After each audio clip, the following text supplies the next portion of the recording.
Hey guys, and welcome to AskMark number 21, take 3,572. I don't know we had a long break. It's surprisingly hard to get back into the presenter mode, isn't it? Well, I was never in the presenter mode, but never mind. Yeah, so anyway, how are you, Mark? Did you enjoy your time off, should we say? Yeah, no, I had a lovely long weekend. Yeah, and then the weather suddenly turned really cold. So I had to dig all my sort of, sweaters and jumpers out again, and hats. You're like, oh, okay, fine. Yeah. I'll put these shorts away. I'll see you in a couple of months. Yeah, we're not done with winter yet. No, I just couldn't believe it. Like, I know, I think we were out walking. It's just like, oh, there's a bit of blossom. Oh no! That's the first drift of snow. So really? Okay, cool. All right. Anyway, and that was it because I took. It's crazy. Oh. Okay. No. What were you going to say? Go on. I will allow it. What were you going to say? Are you still there, Sean? I am still here. You can tell we've been having great technical difficulties. Oh, you are. What is going on? It's the cold. It is the cold. Curse you, coldness! What were you going to say? Go on, Mark. Continue. Oh, with the dogs. So I went to take the dogs out and I stopped off to get a coffee because I haven't had. I think this is the first coffee that I haven't made myself in. I have no idea, since last year at least. Wow. And I was like, right, well, do I need my coat? Because it's like bright and sunny out.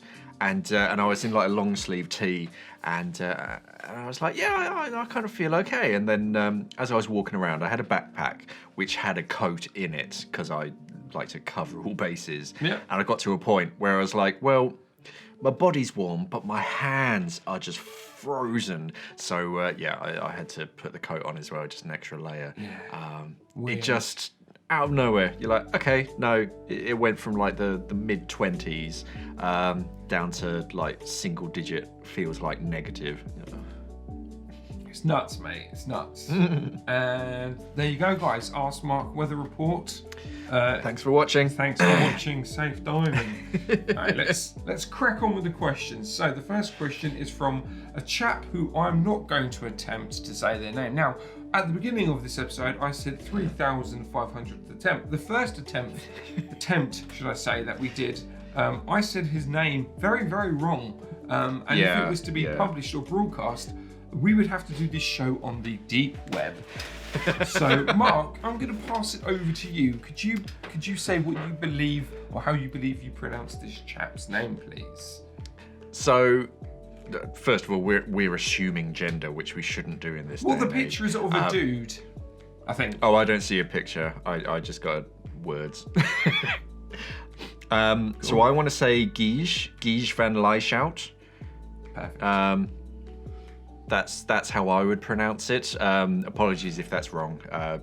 By this time, we always apologise because we have no idea how to pronounce anybody's names.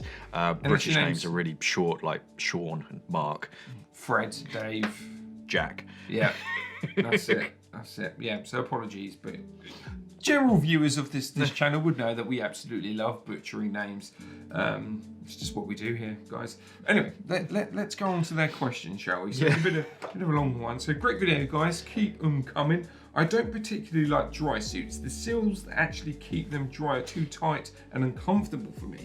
They really restrict my breathing. So I dive wetsuits in even colder Dutch waters. Around 8 degrees water temperature is his limit. Most tech divers seem to wear dry suits. Is tech diving in a wetsuit a big no, or is it just uncommon? And what are the disadvantages, and what would the disadvantages be? I'm no means a tech diver yet, but perhaps I want to become one day. There we go. I actually got through the first question. Fantastic. So first of all, dry suits. They do have to be watertight, but they shouldn't be cutting off blood or air supply. So you'll probably find, I can't tell from the comment, but it might be that in rental suits you're like that. Could be that the rental suit is just brand new. The latex in the neck seals just has to stretch. It stretches over time until it gets a bit more comfortable. I dive with silicone neck seals just because they're much more flexible, or I find them much more flexible than latex, and nowhere near as like suffocating. You can get other stuff like BioSeal, which is a weird jelly-like collar that you put on, and that's quite a good way of just adding a bit of extra padding as well. So there are ways around getting a dry suit to not choke you out on a dive. Is wetsuit diving for tech diving a big no? Not really. The main reasons why tech divers prefer dry suits is they're more efficient than wetsuits. There's no change to your buoyancy, because as you go down underwater, the deeper down you go, your buoyancy is going to reduce as your wetsuit compresses, so your buoyancy changes depending on your depth. That insulation is reducing at depth, so the deeper down you are, the actual less insulation you have to keep warm. So that's kind of the worst time to have the least amount of insulation. Whereas with a dry suit, you can top it up and you can adjust that sort of compression by adding air from a cylinder. It also acts as a bit of redundancy. It's another buoyancy control. So if the BCD in your bladder gets punctured or something malfunctions on your inflator, you still have your dry suit to control your buoyancy. What were the? Or is it just uncommon? I think those are the main ones. Just the efficiency. Dry suits are more efficient. The redundancy and the sort of more controllable insulation, because with a dry suit you are in full control of what you wear underneath it, how much insulation is keeping you warm, and when you sort of inflate it and sort of how much gas you have. So those are the main sort of benefits compared to a wetsuit. Cool. And you come out dry, apart from your head. Your head gets wet and your hands, but well, they need to invent it where your head doesn't get wet and your hands don't get wet. They do exist. I mean, dry gloves, obviously. Yeah. I use dry gloves, and you can have like full-on sort of hoods that keep you sort of dry. Beyond that, it's a submarine. Well, there we go then, guys. There's your issue. There's your answer. Just buy a submarine, and technically there's no issues with seals there, other than the submarine door. Yeah. Make sure it's shut. Yeah, that might help. Rule number one, is the door shut? Yes. Cool, man. Yeah, that is interesting about the seals, though. If they're too tight for him. Yeah, so on a lot of neck seals, especially brand new ones, because I was given a rental dry suit up in the Arctic Circle, and that tried to kill me because it was brand new, and latex neck seals need to be stretched. A lot of divers, they'll stretch it over like a 12-litre tank overnight or something, because latex just gives over time. Yeah. But then after you've stretched it, you'll notice there are certain bands, sort of rings around that neck seal that you can cut around to just make that neck seal a little bit bigger, but only ever do that after you've stretched it. Otherwise, it's going to stretch and then it's going to be too big. But yeah, silicone. Much more gentle on your neck, and neoprene as well. Neoprene neck seals are quite gentle because it spreads that seal over a wide area. Cool. Latex are just, when they're brand new, they suck. There we go, guys. Latex suck in terms of scuba diving, should we say. Lots of other people like to wear latex for certain other things, but that's for another show. That's for the Anyway, let's quickly move on. Question number 2 is from Nyax129. It says, "Hey guys, I'm wondering about conversion kits. I'm running an Apex MTX RCs and I bought them in yoke, which is also A clamp. There was a lot of arguments in one of our latest episodes about why we call them A clamps and yokes. It's very interesting. I never thought people would start arguing about what a certain thing is called. Hey, that's the internet, I guess. Anyway, Well, it's A clamp because it's shaped like a capital A. don't It's a yoke say that. There's going to be so many people that are angry. It's a yoke like what do you call it? The oxen, that thing, that piece of wood across their shoulders is called a yoke, and that's what it's based on. See, when I think of yoke, I just think of an egg. It's like, it doesn't look like Not an an egg yolk. No. If you Google other meanings of yoke, it is the thing that goes across your shoulders to pull things along. Oh, okay. Anyway, I didn't mean to pick at that wound. Let's carry on with the question. It says, I'm wondering if I'm able. To. You threw me off. No, you didn't throw me off. I threw myself off. I'm wondering if I'm able to have it switched to DIN. I've heard that this is possible. I want them for my twin setup. Can I do this, or am I better off keeping them as my rec set and picking up another set of DIN for tech? You can swap between A clamp. I mean, I say you, an Apex technician, can do it. It's not a hard procedure. You just need that conversion kit And some blue tack, and you're all right. Yeah, a bit of crazy glue, and you're done. No, it is a pretty quick procedure, but to completely change a first stage from A clamp to DIN or vice versa, it can be done. It's not a hard thing to do, but it is something that a trained Apex technician will have to do. I don't think it's something that you can just buy online. It's a lot cheaper than buying a completely new set of regulators, but it's more of a permanent change. It's not something that you can just sort of chop and change every now and then. Like an A clamp adapter or something. You need a complete kit, and you have to physically take that section apart and screw it back on as the other one. I've done it before. It's not. I'd say it's not an unusual thing for the dive centre, but it's not a common thing. But it can be done. Cool. Sweet. Yeah. Excellent. It can be done. Do it. Do it now. Right, swiftly moving on before we get more comments about yokes, A clamps, and DINs. And before Anyway, next question is from Mike Davies. It says, we'll get onto G58s and M25. We are moving on. Anyway, so Mike Davis says, during my open water course, the E-material touched on pony tanks for 5 minutes, or for 5 minutes or less. I like the idea of redundant air and seriously looked at spare air. I've only ever heard bad things about spare air, but that's my opinion. My thing's gone blank. There we go. But after talking to the DMs and instructors, I found that, I had a ring. I found I had rigged up to sling a 13 CU. I don't know what that means. I'm guessing. Where are we looking? Okay, but then after the DMs and instructors, I found and I've rigged up to a sling a 13 cubic feet tank, so a small pony. Yeah. Small pony. I've used my pony since the first dive as a certified diver. I've met some resistance that a newbie should not be packing a pony. Now, and a couple of days ago, I have packed a pony on 97 dives and I changed it to a 30 CU pony around dive 70.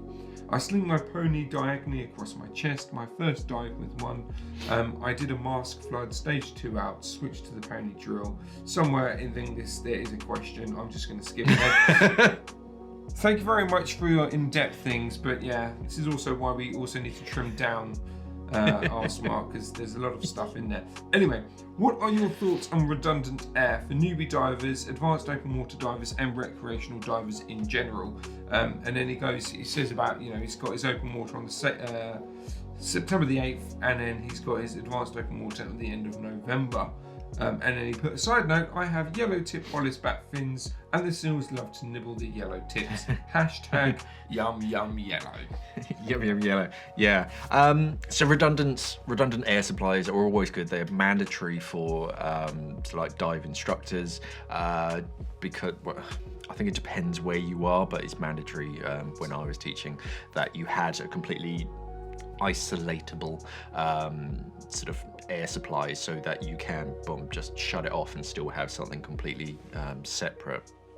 I've nothing against people sort of diving with a pony from the get-go, as long as they're competent, and as much as there's no real like official training towards it. It's something that does take a bit more sort of hose routing and sort of conscious attempt to really sort of lay out your gear. I have done chest-mounted ponies. I did it about twice, and it was just a pain for me, so I only have a side mount stuff nowadays. But if it works for you, great.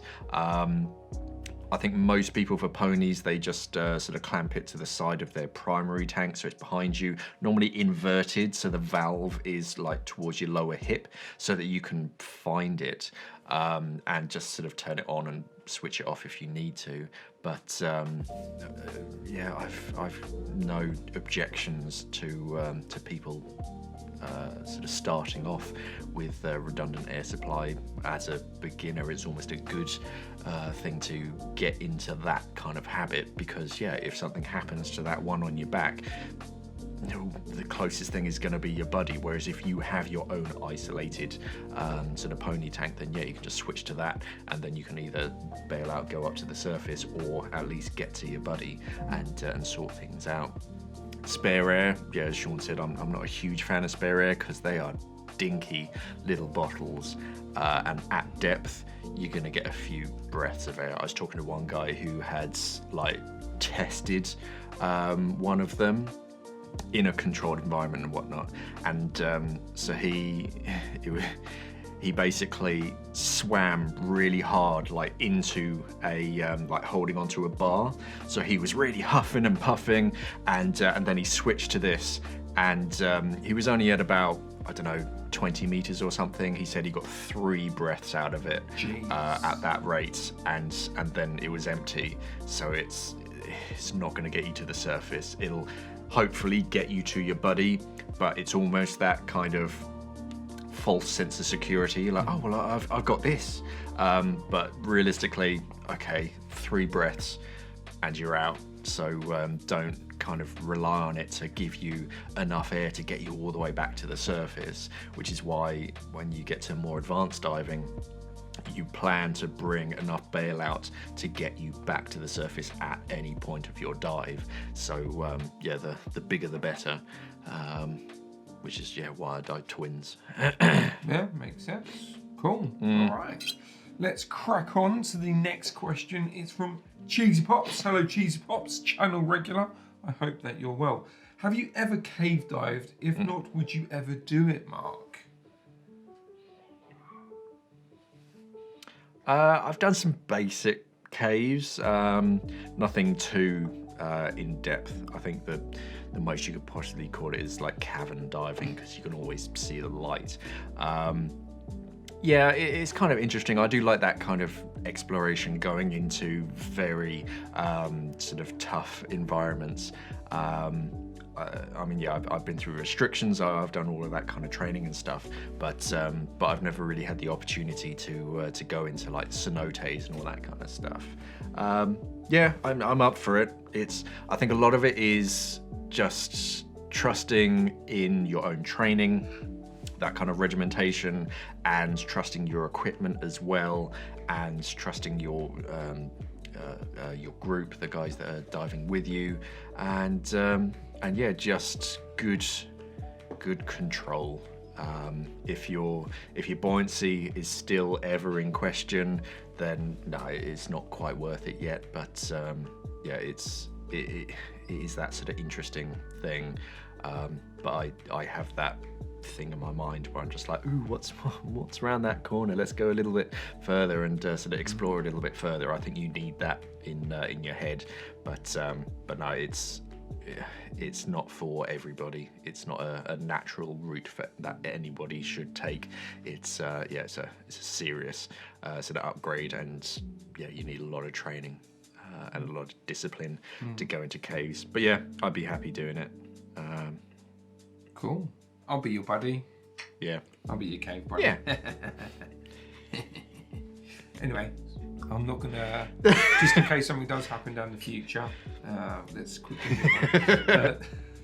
So the next question is from Robbo at 3LJ. He goes, hi guys, thanks for answering my previous question on the Mara's Abyss 52, and I managed to invest, despite Sean's advice in investing in a shearwater Terric. You should have bought one. You didn't need to bother with the Abyss regulator. You should have bought the shearwater Terric. That is a fantastic regulator. It is the best regulator, and it looks like a dive computer. It's brilliant. Anyway, so on to this question. In regards to AI, AI seems to be a very hot topic this year, doesn't it, Mark? We're getting a lot of questions about AI. Yeah. Anyway, because I'm a new diver, and due to the current climate, I'm able to invest heavily into an AI computer. What are your thoughts on the Cressi Digi2 conjunction with a dive computer, and have you ever dived with one? Digi2 is basically a digital pressure gauge. So instead of analog pressure gauge like that one, it's a digital one, so it shows you a digital screen. Yeah, I've played about with one. Yeah, it's very clever, does the job, and it's got a sort of an internal self-checker, because you have to change the batteries on it, obviously. When you do change the batteries and put it back in, it's like pressure tests itself, which is quite a nice feature. Yeah, it is technically another failure point, because if the battery suddenly dies halfway through the dive, how are you going to know how much gas you got left? Hopefully you've been paying attention. But yeah, in real world, I'd have no objection to diving with one of those, and just a dive computer. They're clever, and it's nice to have that like digital printout of sort of how much gas you have left. And I think it did some other clever stuff. I can't remember. I don't think it works out your sack rate or anything, or gas time remaining. I don't think. What it also does, you can set the kettle, so when you before you come out, you can switch the kettle on with it. When it sees you progress from 6 to 5 meters to do your safety stop, it sets the kettle off. Yeah. No, it's I think things are going forwards, and technology nowadays is pretty good. It's incredibly rare when something like that fails. But as with all electronics, bring a spare battery just so that you can change it on the dive site. Yeah. It's not going to like cold water neither. I had a dive computer that said it was fine on the surface. As soon as I jumped in the water, I can't remember what the water temperature, it was like 8 degrees or something. And my computer just said, oh, low battery, because it's a chemical reaction, doesn't like cold temperatures. So it read it as a low battery alert. So yeah, I normally just stick with analog just because there's no battery to run out. But I'd have no objection to diving with a digital pressure gauge and a non-air integrated dive computer. There's nothing wrong with that in my eyes. Well, there is. If you were to buy the Terric, you wouldn't ever have to worry about that sort of thing. So anyway, moving on. I am not endorsed by Shearwater, even though I should be. So next question, next question is from Hellraiser. How come SimplyScuba doesn't contact a major mask manufacturer like Cressi and request masks with different side skirts for different face shapes? I can't say who, but I know an instructor that has 4 custom-sized masks for sale only from his shop, because he has a special deal with that company. Imagine if you got to say, I've got a custom fit mask, ... Sounds nice, huh? So masks, Mark, why can't we do custom masks, or why haven't we done it in the past? We do. Yeah, quite a few mask brands make different sized skirts for different sort of audiences. Most of it's to do with demographics. I mean, the most basics, you normally get a standard size and then like a midi or a medium size. Yeah. Others, they'll do an Asian fit. Others will do like a small, medium and large. And Yeah, they definitely do sort of exist.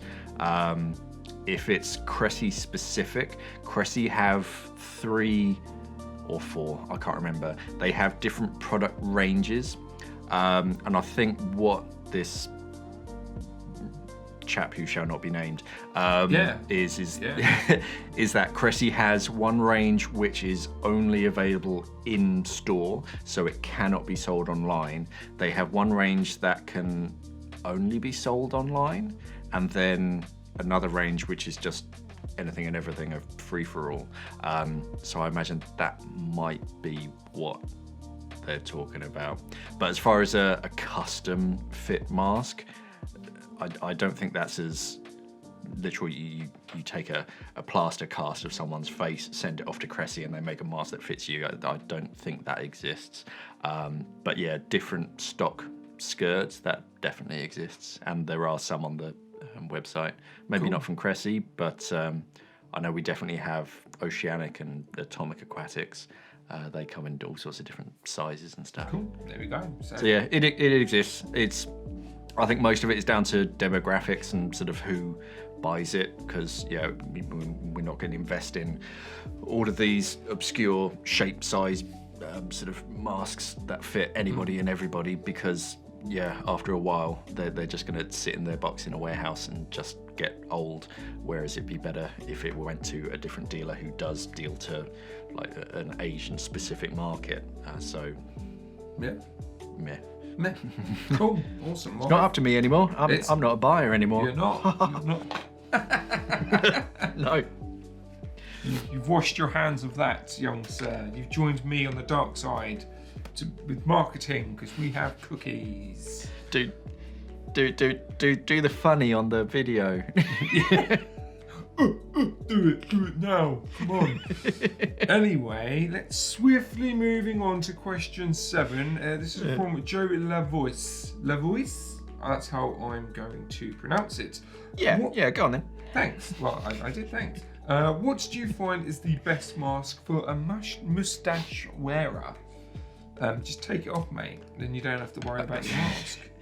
I actually have my mask. I was videoing with it earlier. So I use an Atomic Venom frameless mask because it's got the gummy bear seal. If you can see it, it's very squidgy.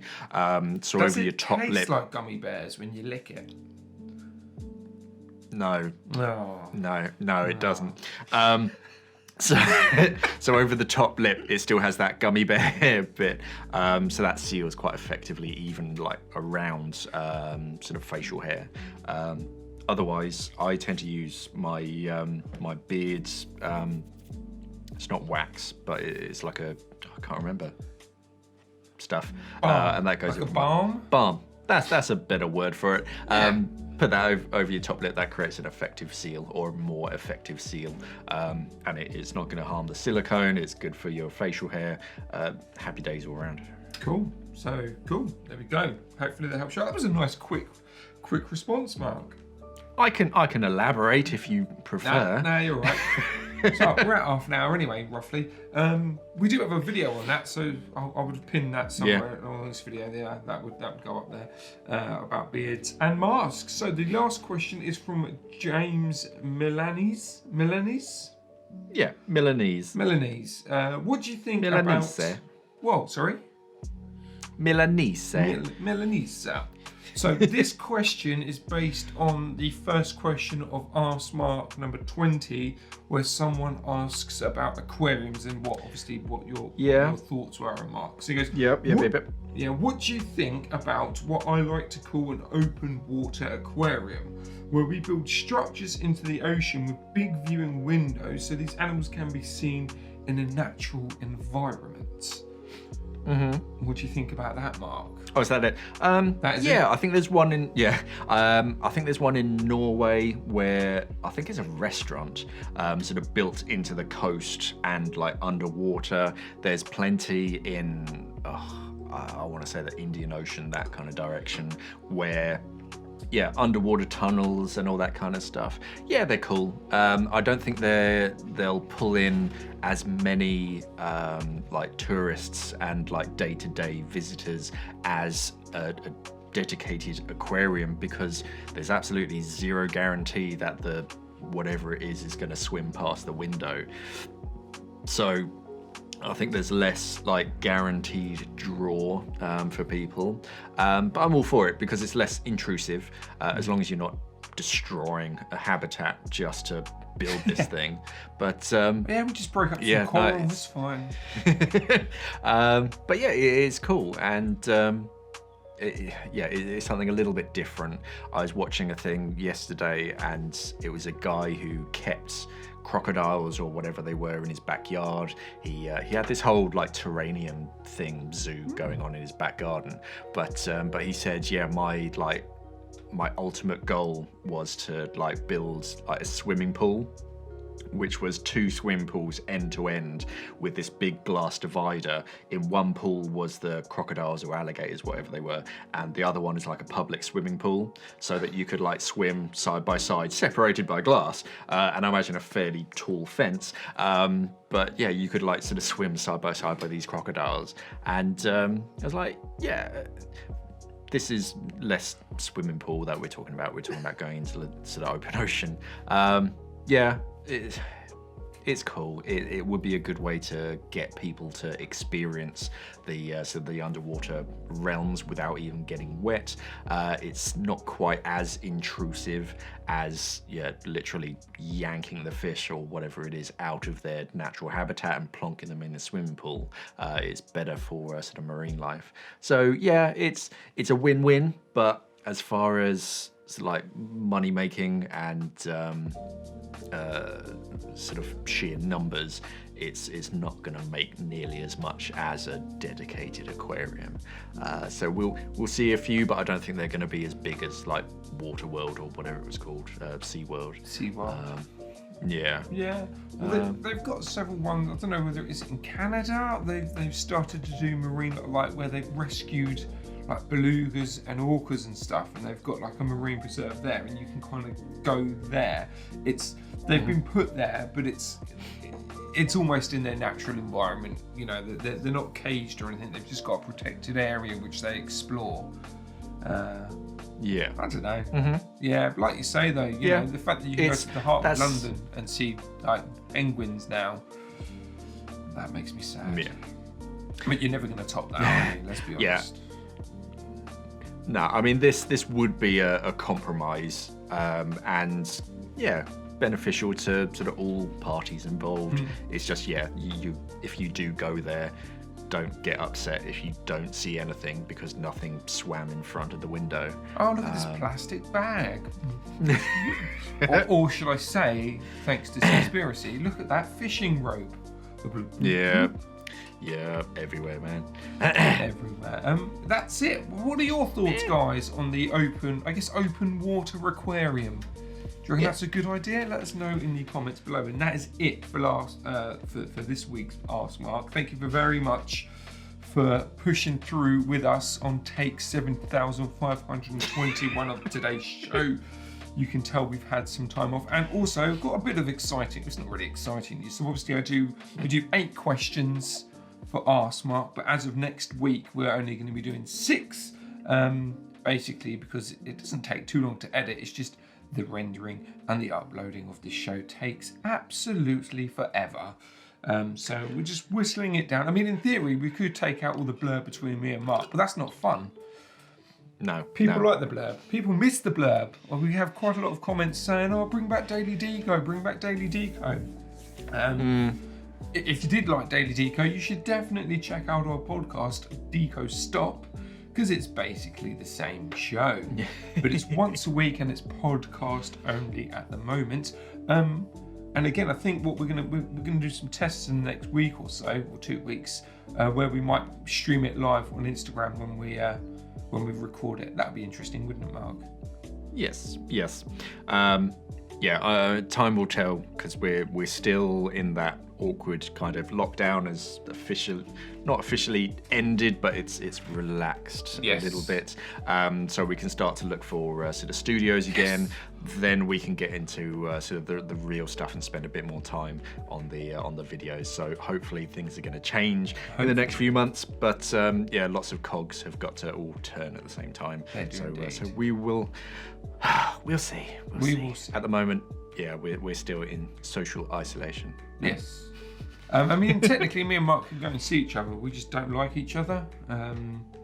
It's been a handy excuse, but we can't use it anymore. I know. It's, what are we gonna do? Never mind. We'll figure something out. Anyway, guys, that's the end. Mark, you can do the outro. I'm going to. I do the outro. You do. So yeah, if you have any questions, queries, corrections on anything that you've seen today, pop them down in the sort of questions below. If you have any questions about anything to do with scuba diving or even hiking, because Sean knows a lot about hiking and mountain biking, yeah. Snowboarding. Coffee. Coffee. Yeah, pop them down in the comments below. If you really want us to notice your question, use the hashtag AskMark either at the beginning or at the end. It doesn't really matter, and that just highlights it for us so that we can see it. Stick it in the middle. Stick it in the middle. Be random. Stick it in the middle. Mid-word. Mid-word. Yeah. Why not? If you fancy any Simply Scuba merchandise, you can head over to our Springs store. And if you've been watching Daily Scuba News, you'll notice that we have a discount code. I'm not going to tell you what it is because I want you to watch through one of our DSNs. And head over to our Springs store. If you're watching this on YouTube, there's going to be a banner underneath this video. You can click on that and check out some of the designs. We actually have a graphic designer working on some new stuff. So that'll be interesting to see what they come up with. So keep your eyes out. I'm sure we'll mention it when they do or when we do publish a new design. I'm still working on emotionally crushing bobbit worm or whatever it was called last week. It's kind of tough because I wanted to make it cartoony, but the more cartoony you make it, a bobbit worm without those like snappy jaws is rather phallic. So I kept drawing these things. It's like, oh, that's just inappropriate to put on someone's t-shirt. So I'm trying to find that fine balance between, that's a bobbit worm, and not looking at someone weird from a distance because they have something odd on their shirt. But yeah, that'll hopefully. It's a penis. Let's just say it's a penis on a shirt. We can say penis. If not, with I'll jaws. Out, oh God, no! That. Oh no! Terrifying things. You can head over to the Spring store. Don't forget to like, share, and subscribe. Do all that kind of stuff. Head over to simplyscuba.com to check out the latest and greatest scuba diving equipment. We were talking to the buyer yesterday, and there's all sorts of stuff in the warehouse. It just hasn't been booked in. So yeah, more stuff is going to pop up on the website very shortly. I cannot wait for own brand to come back. Fingers crossed we can get that within the next month or two. Yeah. Soon. So good. Thank you for watching, everybody, and of course, safe diving. Yeah, catching. Oh no, I've completely forgotten my line. Stay classy. I was going to say San Diego. Catch you later, dudes. Catch you later, scuba divers. Stay classy, San Diego. Thanks for watching, or as I like to say in my old hiking days, happy trails. Oh my God, this show. Oh. Go yourself, San Diego.